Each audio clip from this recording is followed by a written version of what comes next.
The perfect neighbor, the pillar of the community. Some of history's most lethal killers have led a double life. One part, Mr. Nice. He was there smiling on the cover. He was the poster boy. The other, homicidal maniac. I gotta kill her, I gotta kill her, I gotta kill her.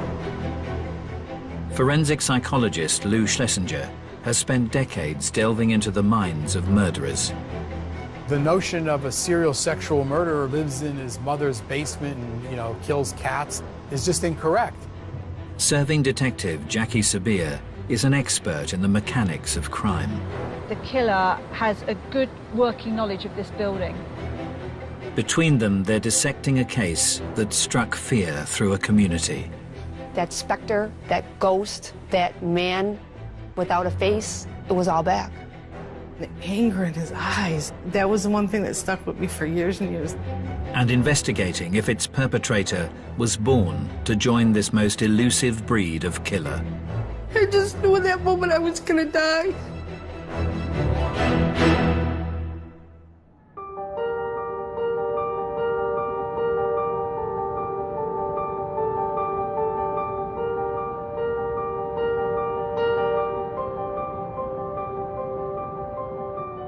With over 20 years' experience in homicide, Detective Jackie Sabir has headed up some of Britain's most high-profile murder cases. She's in the suburbs of Buffalo, the unlikely site of a crime that sent shockwaves through western New York. One of the really special and exceptional things about Buffalo is actually the stability of the community here. People feel safe, and people that grow up here often come back here to raise their children. There's a good standard of living, there's stable employment, even through some very difficult economic times. And nowhere is this sense of tranquility more apparent than in the idyllic neighborhood of Amherst. Amherst has been voted one of the safest communities in America.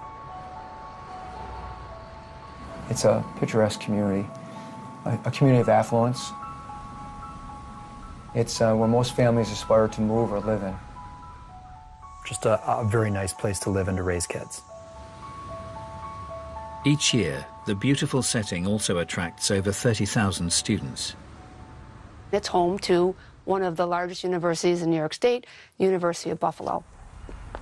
As most campuses do, it has a jogging or biking trail fixed to it. It runs along Elka Creek, and it's a beautiful paved trail that you can run, bike, rollerblade.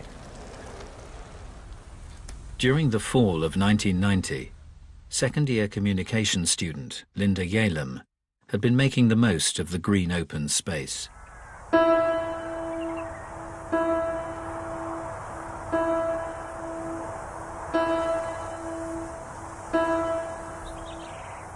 Linda Yalem originally came from California. She was a marathon runner. She was training for the New York City Marathon. She's near the end of her training. She's only 5 weeks away. On the 29th of September, the 22-year-old stuck to her fitness regime. Linda Yalem left her dorm room that morning about 9:30 or so. It was a nice sunny day. She had a Walkman. She popped in a cassette, and she went out to do what she did all the time, run. Her roommates were expecting her back in a fair amount of time, and she just never came back.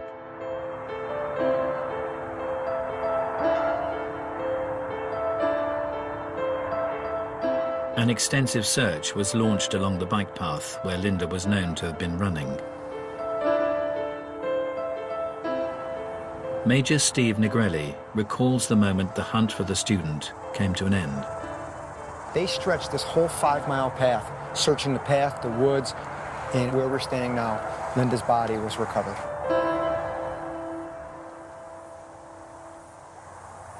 She was shrouded with her sweatshirt covering her torso.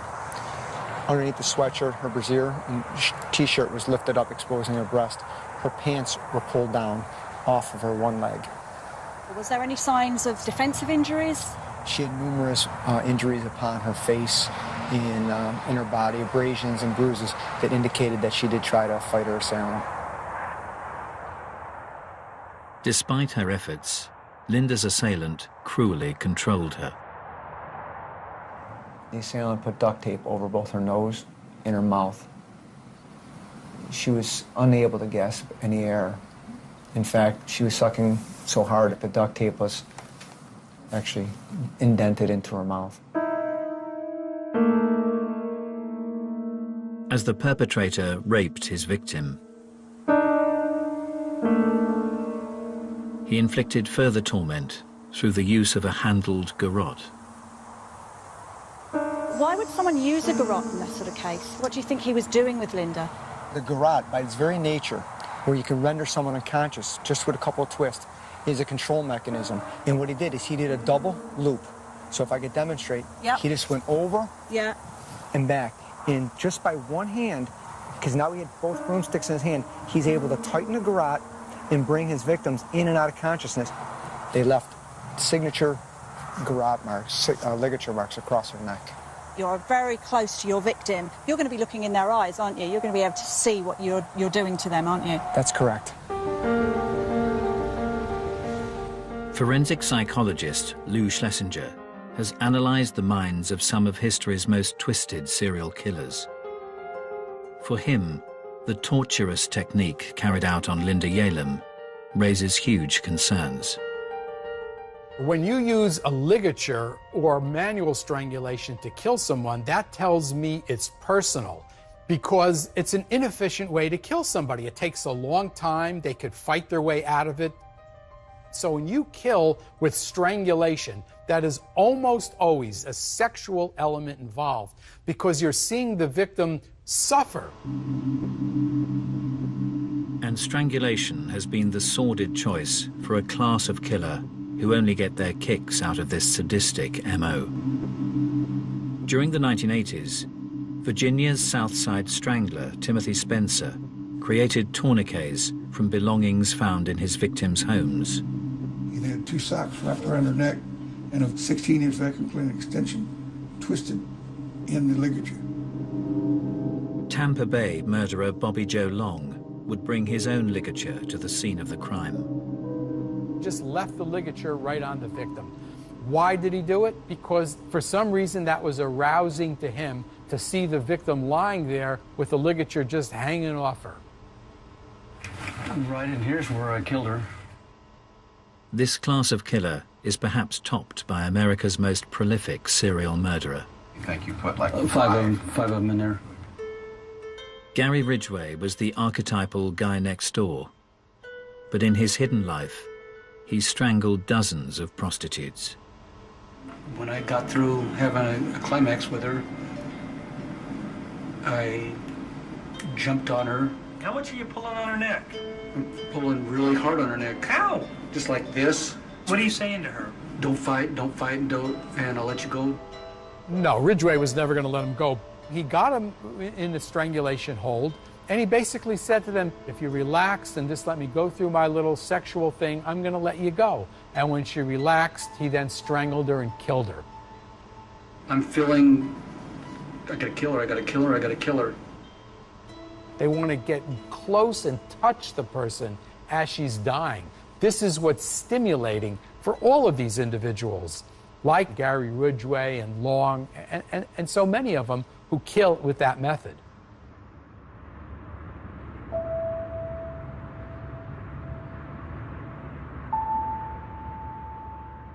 In 1990, in Amherst, Buffalo, the community had been shattered by the strangulation of student Linda Yalem. She was jogging in the middle of the day. She was attacked. No one saw her coming or going. No one saw the attacker coming or going. How does that happen? Detective Jackie Sabir is on the scene with Major Stephen Negrelli as he recalls the moment detectives received a break in the case. A woman called and said she saw a man behind a woman pulling her from behind, pulling across this exact bridge. The sighting suggested that the killer was acting with unabated confidence. This is a Saturday in the month of September. This path is teeming with people. He was brazen enough during daylight hours to grab a victim, drag her over the bridge, and rape her and leave her right here. But as the investigation gathered momentum, it became clear that the assailant's actions were far from random. So the detectives had witnesses that suggested that he'd been staking out the place days before. That's correct.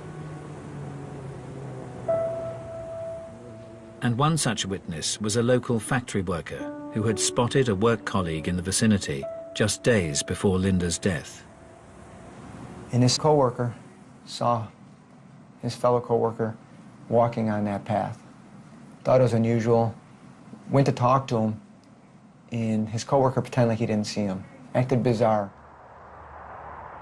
Although the factory worker was brought in for questioning, no one suspected the murderer could be this pillar of the community. Altimio Sanchez. He coached the boys' baseball team. He played on, community baseball teams through his church. All of his neighbors said he's the greatest guy. He'll mow your lawn for you. He has the nicest looking lawn in the neighborhood. Invites him over to barbecues and things like that. Despite the model neighbor bearing a marked similarity to the perpetrator, close colleagues on his shift at the factory didn't take it too seriously. There was a father and son who worked at the plant as well, and when the composite sketch was out there, they used to joke with him and say, "Hey Al, this looks just like you." And he'd kind of chuckle.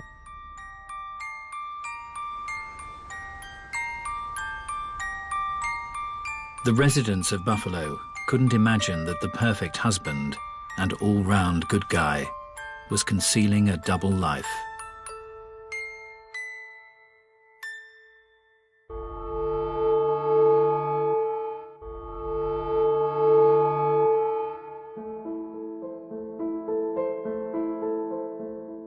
Forensic psychologist Lou Schlesinger and serving detective Jackie Sabir are unraveling a case that rocked a suburb of Buffalo, New York.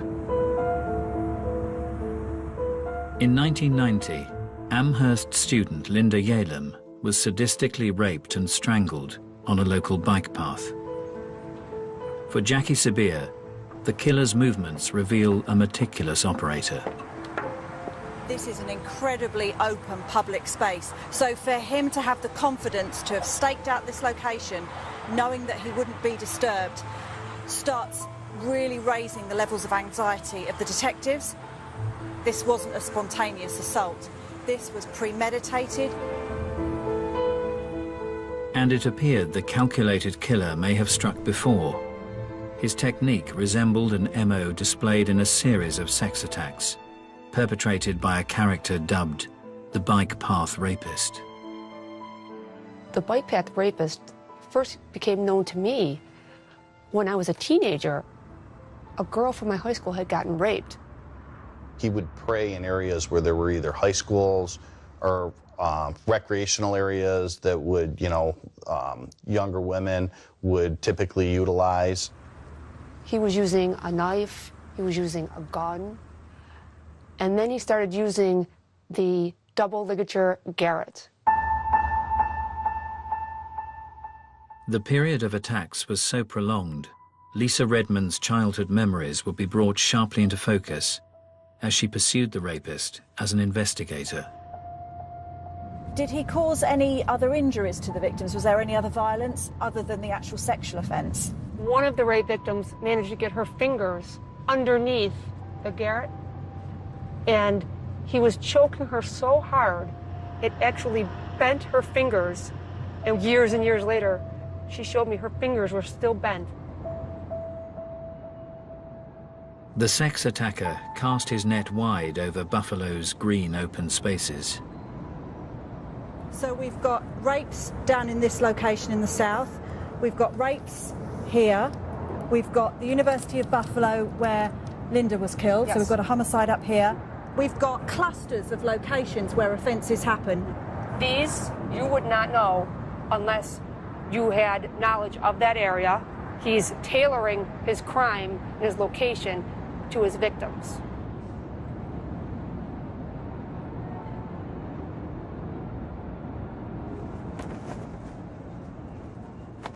In 1986, 17-year-old Hamburg schoolgirl Susie Coggins would experience the terrible wrath of the rapist firsthand.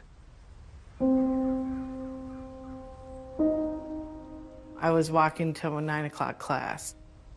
That day I was running late, so I had to cut through all the bike paths to get to school so I wouldn't be late. I heard someone running through the woods. I turned over my shoulder to look, and I saw this guy. I saw the rope in his hand, and I thought, he must be running his dog or something. But the perpetrator wrapped the rope round Susie's neck, lifting her off the ground. When I went up in the air, I couldn't breathe. Everything stopped in that time, in that moment. And then he started dragging me back into the woods. And the anger in his eyes, I'll never, that was the one thing that stuck with me for years and years, those eyes, the way he looked. Once in a secluded spot, the rapist broke his silence. He just asked me how old I was and if I had ever had sex before. I just kept thinking about my family. I'm sorry, I just kept thinking, I'll never see my family again. I'll never see my friends again. I just knew in that moment I was going to die. Susie was then subjected to a prolonged rape. When he was finished, and I'm like, well, what happens next? And he says, nothing. I felt like there was some guilt in his voice. And yeah, his energy changed completely from the beginning of it till the end of it.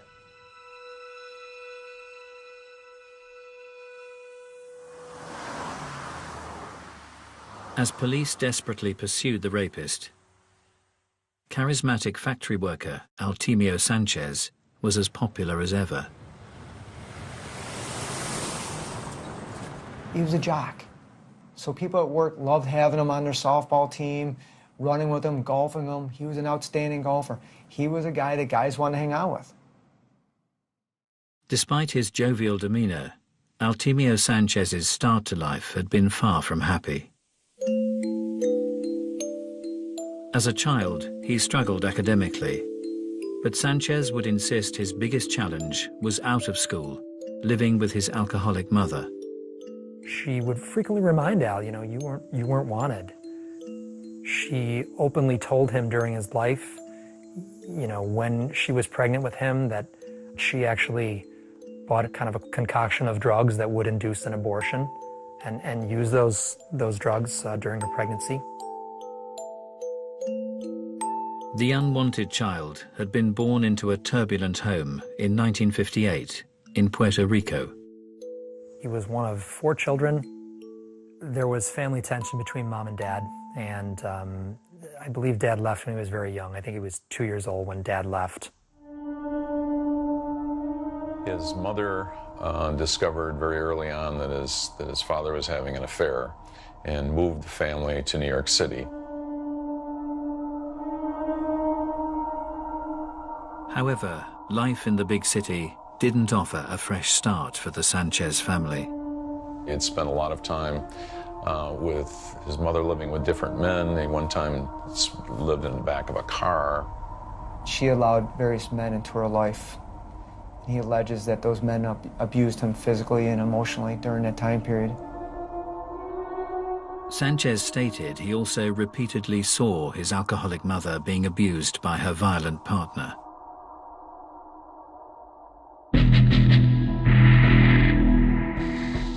For forensic psychologist Lou Schlesinger, a child witnessing aggressive behavior against his maternal figure can have devastating consequences in later life. The main effect that has is it desensitizes the child to violence. He sees an aggressive boyfriend, an aggressive father figure who treats women like this, and he identifies with the aggressive person rather than identifying with the victim. Many of history's most despicable killers have developed a dysfunctional view of their mothers in their formative years. As a child, the Yorkshire Ripper, Peter Sutcliffe, regularly saw his father humiliating his mother, Kathleen. One time, John Sutcliffe spotted Kathleen talking to two men in a pub. That's all, talking. And he slapped her straight across the face. So here we have his father saying, you know, this is what you do to be a man. And, you know, Peter is very much saw women as either Madonnas or whores. You're basically using your parents as a role model. And if that's what your role model is doing, it stands to reason you're going to do very similar sorts of things.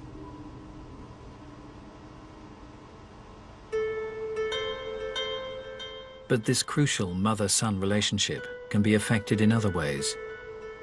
Serial murderer Gary Ridgway's maladjusted view was at the other end of the spectrum. He talked about having some sexual feelings towards her. He described in some detail watching her when she was in a bathing suit and looking at her and thinking that she dressed pretty provocatively. During one bath, her robe fell open and she was naked underneath, and he felt aroused. Gary Ridgway is an individual whose mother was very sexually provocative in an overt sense. There's nothing more devastating psychologically for a boy to see that type of behavior in his mother. It usually doesn't end well at all.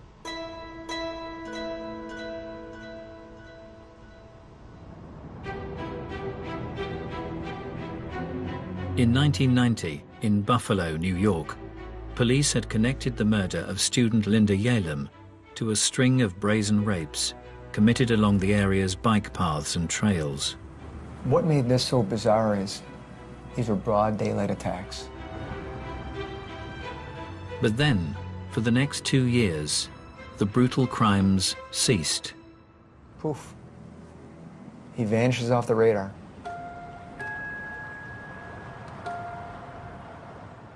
Just a short drive away from the tranquil bike paths, Exchange Street in downtown Buffalo seemed 1,000,000 miles away.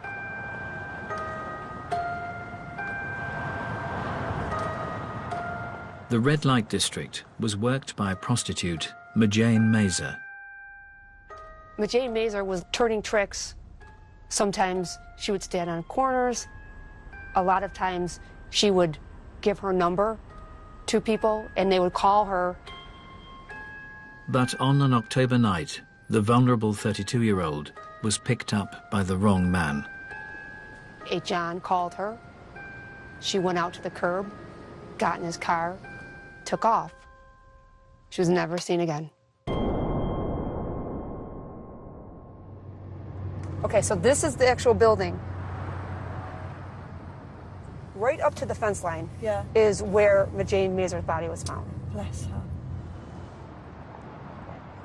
Detective Jackie Sabir is joining Lisa Redmond as she revisits an industrial wasteland that in 1992 was the site of a horrific murder. A man actually picking wildflowers found her in the brush. It was not clear like it is now. It was overgrown, and her body, not only was it camouflaged by the foliage, he actually put a piece of corrugated plastic over the top of her.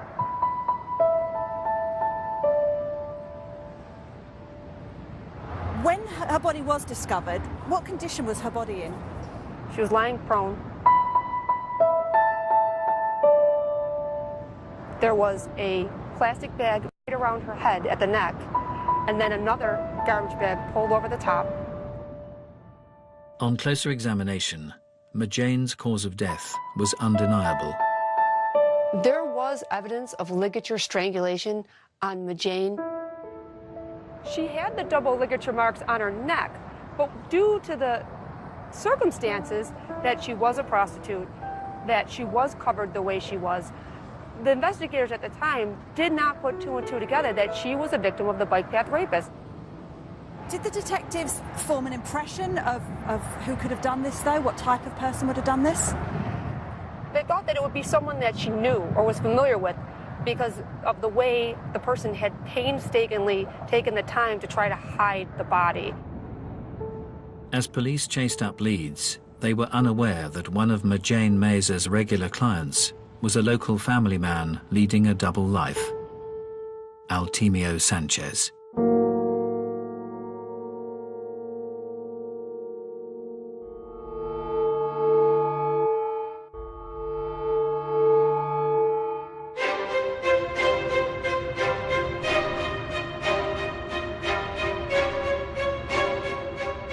In 1996, in the green suburbs of Buffalo, New York, 6 years had passed since the murder of Linda Yalem. In the wake of her tragic death, the local community was determined the young student would never be forgotten.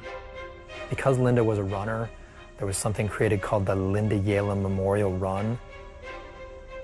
It's an annual event, and it's to raise awareness about women's safety issues. Before the race would start, there would be a moment of silence, and then a bagpipe would lead the runners down to the starting line. Amongst those taking part in September '96 was competitor 635, local man Altemio Sanchez. It turned out that Altemio Sanchez was a bit of a runner. He belonged to the running club at American Brass. It was seemingly a typical act for one of the community's all-round good guys.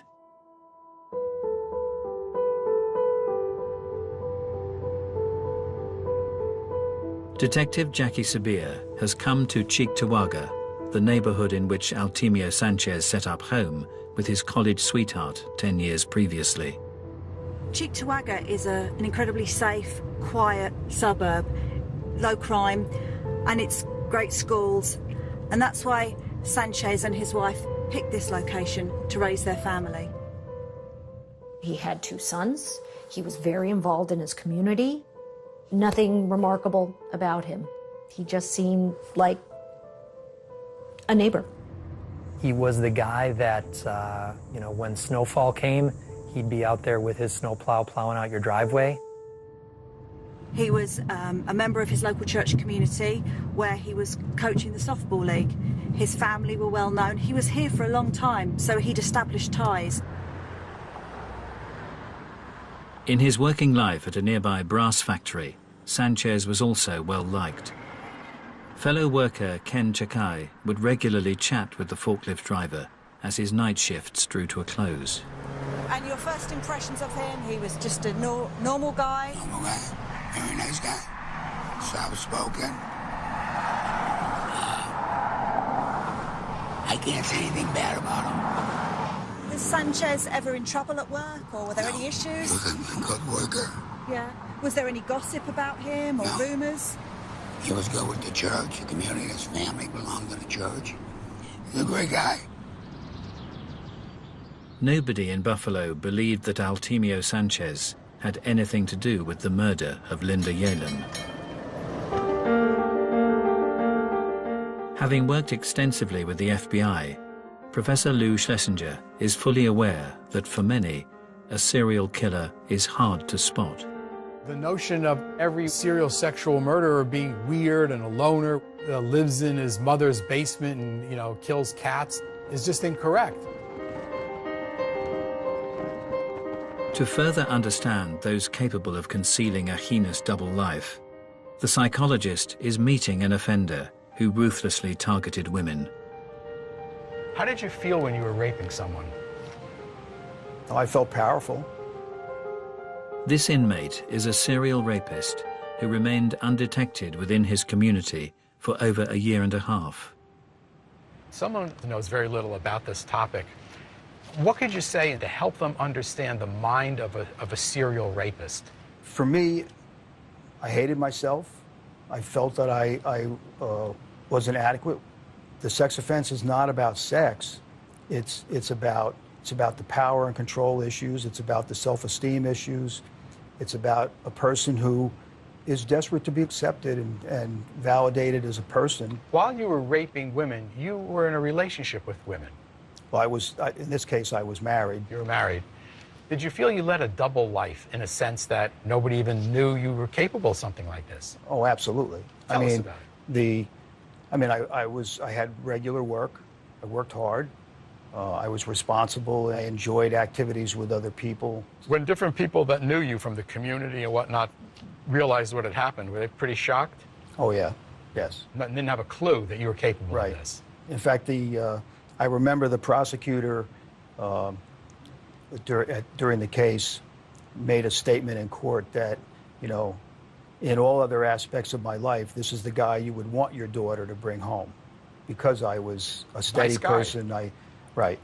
Talk well, smart. Right. But I had this dark side that I was going out and raping.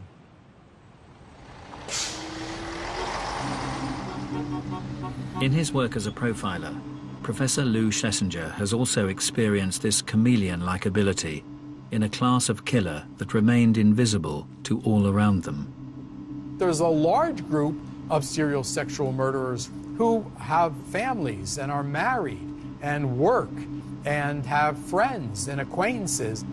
She got sick, got her a glass of water, comforted her a little bit, and then went ahead and tied her up, and then put the bag over her head and strangled her. Over a 30-year period in Kansas, Dennis Rader murdered 10 people. All the while, the respected scout camp leader hid an assortment of sordid behavior, frequently tying himself up within the local woods.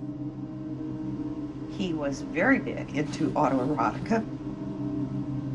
What he did was to leave the campsite where the Boy Scouts were, and then he attached a camera on a cord and would take photographs of his accomplishments.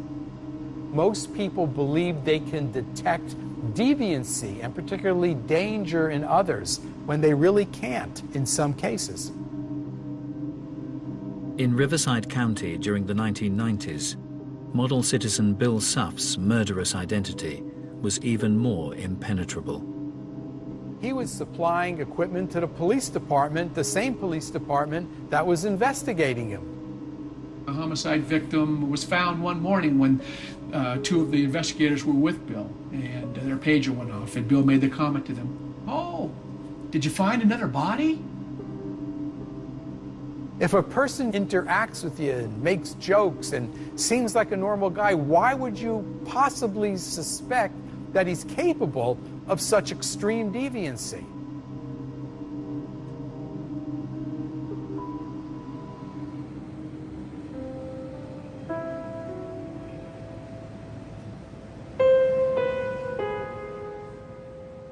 In 2006, in Buffalo, New York, over a decade had passed since the bike path rapist had last struck. As time went on and there were no more attacks, I really believe that the community became less guarded. They believed that maybe he left the area, was in prison, or possibly dead. Collectively, the community still had it in the back of our minds. That's where we pushed it, because everyone wanted to believe deep down that we were safe. On the 16th anniversary of Linda Yalem's murder, respected neighbor and loving husband Altemio Sanchez had been out with his wife at an office reunion. He was photographed at a downtown bar at a party with a drink in his hand, with his wife, with his arm around his wife. But amidst the celebrations, no one could have guessed how Altemio Sanchez had spent the day.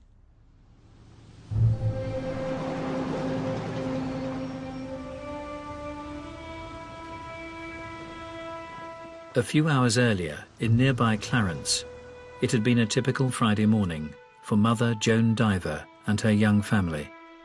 They sat at the kitchen table and they had breakfast together. They talked about, maybe we go to a movie tonight because it's Friday night. She had dropped her 5-year-old off at daycare and decided on a beautiful September day to go for a jog in Clarence. Joan parked her car in her usual spot before heading out along the bike path. But as the morning drew to a close, the 45-year-old didn't reappear from her run.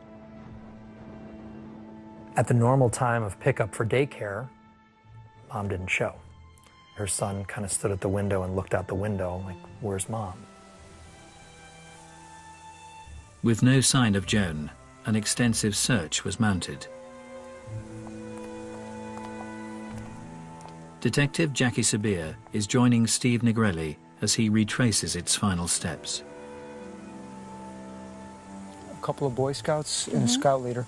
They just want to help the diver family, so they were out here volunteering, searching.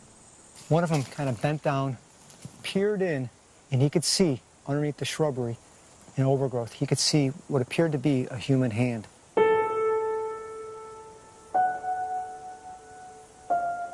It was in fact Joan Diver. What did she actually look like when she was here? And she was laying on her back. Her pants were down. Her shirt had been lifted up, exposing her breast. You could see that she had been in a struggle. You could see that there were some marks on her body. Although not witnessed for over a decade, the method of murder had a chilling familiarity. Those distinctive double ligature marks on her neck. So even after the 12 years had passed, it's almost like a textbook copy of what happened before. All the MO was lining up. The time of day, a secluded bike path, a white female jogger, the ligature. Everything's going down that path. It's the bike path, it's bike path, it's bike path. As detectives discovered the victim's car had been moved, lab tests cast out any doubt that the perpetrator had returned. What came back was one droplet of sweat on the steering column where you put the key in. They were able to obtain DNA sample from that exact key tumbler. That DNA that was discovered was in fact the DNA of the bike path rapist. That specter, that ghost, that man without a face, it was all back. But as his reign of terror entered a third decade, the identity of Buffalo's elusive serial killer was about to be unveiled.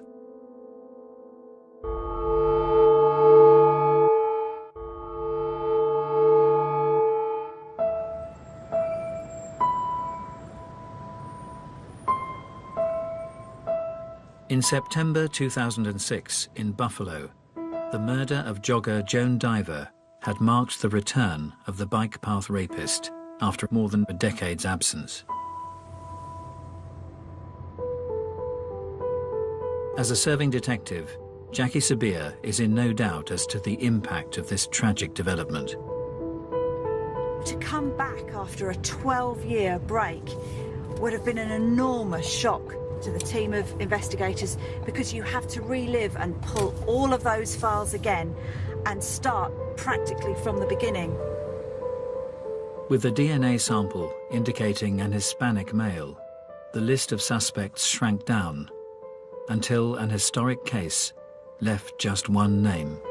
There had been a rape, and the woman had seen the rapist a few days later at the mall, followed him out and got his license plate. As the owner of the vehicle had a cast-iron alibi, the lead had drawn a blank. But years later, as police recontacted him, the owner admitted a relation had borrowed the vehicle. We said, who was driving your car that night? And that's when the first time we heard this name, and he said it was my nephew. His nephew's name has popped up a couple times previous in this investigation. He said it was Eltimio Sanchez.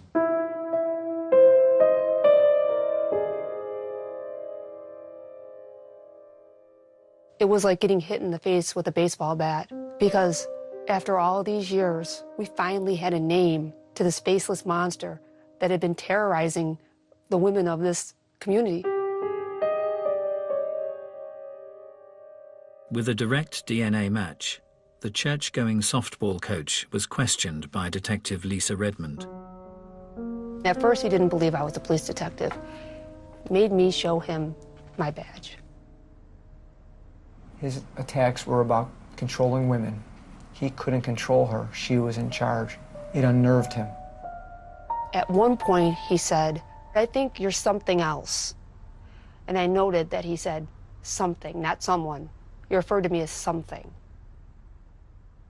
As news of the arrest spread, local residents struggled to comprehend the identity of the unmasked killer. Neighbors going on TV saying that we had the wrong guy, that we were wrong. Altimio Sanchez's wife, I really don't think that she had any idea what was going on. In the morning, he commits a murder. At night, he's with a work party with her. And while she's pregnant with one of their children, he's out raping, or he's patronizing prostitutes. I don't think she saw any of this madness, that dark side of him at all. The factory night shift workers' colleagues were left equally mystified. When the news came that the bike path rapist was arrested, the one gentleman I interviewed said, "That's great, he's off the streets, finally." And then they said, "You know, it's Al Sanchez." And he swore and said, "Why are you picking on Al? It couldn't be Al." But those who had experienced the dark side of Altimio Sanchez were in no doubt that police had got the right man. I remember running as fast as I could to the TV, and I'm like, oh my God, that's him. And I saw those eyes, and I just remember falling to my knees. I just started crying. It was finally over. It was finally over. Basically, what we had was a monster living amongst us that we never realized was there. In court, Altimio Sanchez would be sentenced for the murders of Linda Yalem, Majane Mazer, and Joan Diver. He's looking like he's a broken man. You know, his head's bowed, you know, his hands are clasped in front of him. Such a slap in the face to see him play that role, because he absolutely was not sorry for any of his victims. He was sorry he was caught. Whilst Altimio Sanchez presented himself as remorseful, other killers who deceived all around them have played out their final acts of freedom in different ways. Gary Ridgway quietly faced his victims. How do you plead to the charge of aggravated murder in the first degree, as charged in count 5? Guilty. Dennis Rader reveled in detailing his heinous crimes. I got on top of her and then strangled her with a belt at that time. But to fully appreciate these cold-blooded killers, Professor Lou Schlesinger believes you have to look to the past. If you want to understand an offender, don't go by how he appears in court. Take a look at what he did. What he did tells you what the offender is really like. And Altimio Sanchez's brutal history undoubtedly bears the hallmarks of this most dangerous class of killer. The guy next door who was simply invisible. Sanchez shares a characteristic of many serial sexual murderers. These offenders are in a class of their own, in as much as those who see them in their environment, they don't see somebody who's mentally ill, who's psychotic, yet they all have a dark side, and they're extremely dangerous and extremely violent, although the average person doesn't see it.